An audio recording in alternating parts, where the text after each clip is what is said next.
ایک بادشاہ ہر وقت اپنے سر کو تھام کے رکھتا، اسے کبھی کسی نے ننگے سر نہیں دیکھا تھا۔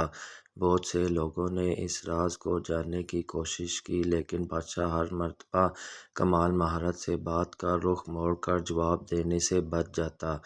ایک روز اس کے وزیر خاص نے بادشاہ سے اس راز کو جاننے کی ٹھان لی۔ حسب سابق بادشاہ نے بڑی کوشش کی کہ کسی طرح وزیر کا دھیان ادھر ادھر ہو جائے، لیکن اس نے بھی جاننے کا مصمم ارادہ کر رکھا تھا۔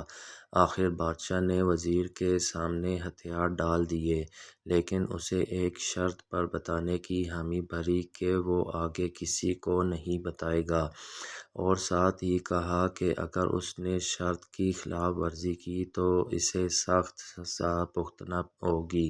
بادشاہ نے بتایا کہ اس کے سر پر ایک سینگ ہے، اسی لیے وہ اپنے سر کو ہمیشہ ڈھانپ کے رکھتا ہے۔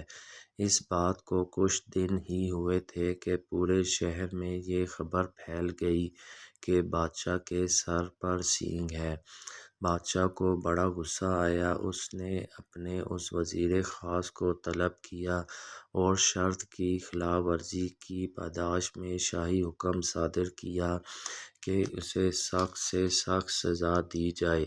وزیر بہت سمجھدار تھا، وہ جھٹ سے بولا، بادشاہ سلامت، جب آپ بادشاہ ہو کر خود اپنے ہی راز کو نہیں چھپا سکے تو پھر آپ مجھ سے یا کسی اور سے کیسے یہ امید کر سکتے ہیں کہ وہ آپ کے راز کو چھپا کر رکھے؟ لہٰذا جتنی سزا کا حقدار میں ہوں اتنی آپ کو بھی ملنی چاہیے۔ میرے عزیز دوستو، زبان سے نکلے ہوئے الفاظ اور کمان سے نکلا ہوا تیر جب نکلتے ہیں تو دو کام ہوتے ہیں۔ پہلا یہ کہ وہ پھر کبھی لوٹ کر واپس نہیں آ سکتے، چاہے لاکھ پچھتاوے کے ہاتھ ملو، اور دوسرا یہ کہ وہ پھر جہاں جہاں سے گزرتے ہیں اپنی شدت اور قوت کے مطابق زخم لگاتے جاتے ہیں، جس کا دوش ہم اپنے علاوہ کسی اور کو نہیں دے سکتے۔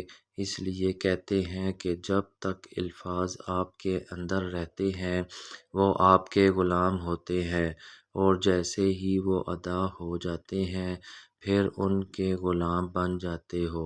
اگلی پوری زندگی آپ کو اپنے عمل اور کردار سے اپنے کہے ہوئے الفاظ کی پاسداری کرنی پڑتی ہے۔ اللہ تعالی ہم سب کا حامی و مددگار ہو، آمین یا رب العالمین۔ اگر میری آپ کو یہ کہانی اچھی لگی ہو تو پلیز لائک، شیئر اور سبسکرائب لازمی کر دیجیے گا۔ جزاکم اللہ۔